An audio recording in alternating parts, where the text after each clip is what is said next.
বিসমিল্লাহির রহমানির রহিম। অর্থনীতি টিউটোরিয়াল হোমের পক্ষ থেকে সবাইকে স্বাগতম। আজকের আলোচনার বিষয় চাহিদার নির্ধারকগুলো আলোচনা করো। প্রশ্নটি অত্যন্ত গুরুত্বপূর্ণ অনার্স ফার্স্ট ইয়ার এবং এইচএসসি ফার্স্ট ইয়ারের জন্য। চাহিদা নির্ধারক যে সকল বিষয়ের উপর কোনো দ্রব্যের চাহিদা নির্ভর করে তাদেরকে চাহিদা নির্ধারক বলে। নিম্নে চাহিদার নির্ধারকগুলো আলোচনা করা হলো। 1 নম্বর, দ্রব্যের নিজস্ব দাম। কোনো দ্রব্যের নিজস্ব দামের উপর চাহিদা নির্ভর করে। দ্রব্যের দাম বাড়লে চাহিদার পরিমাণ কমে এবং দাম কমলে চাহিদার পরিমাণ বাড়ে। ক্রেতার আয়। ভোক্তার আয়ের উপর চাহিদা অনেকাংশে নির্ভর করে। ভোক্তার আয় বাড়লে চাহিদার পরিমাণ বাড়ে এবং ভোক্তার আয় কমলে চাহিদার পরিমাণ কমে। ভোক্তার রুচি ও অভ্যাস। ভোক্তার রুচি ও অভ্যাসের উপর চাহিদা অনেকাংশে নির্ভরশীল।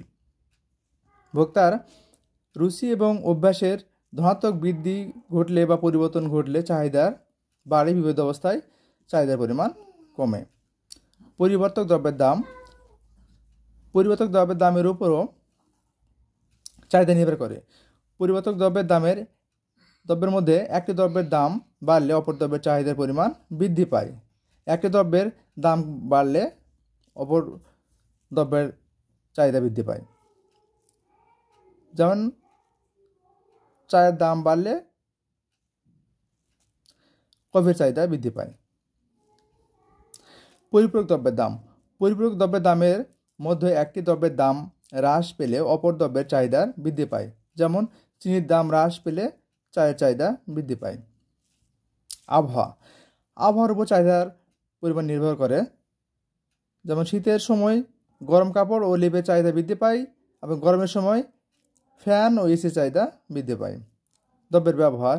যে দ্রব্যের ব্যবহার বেশি সে দ্রব্যের চাহিদাও বেশি, যে দ্রব্যের ব্যবহার কম সে দ্রব্যের চাহিদাও কম।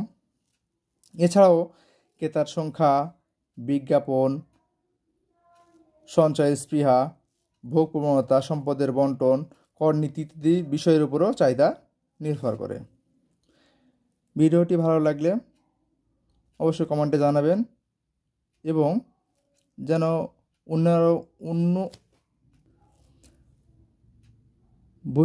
ভবিষ্যতে দেখার জন্য ভিডিওটি শেয়ার করে রাখবেন। ধন্যবাদ সকলকে।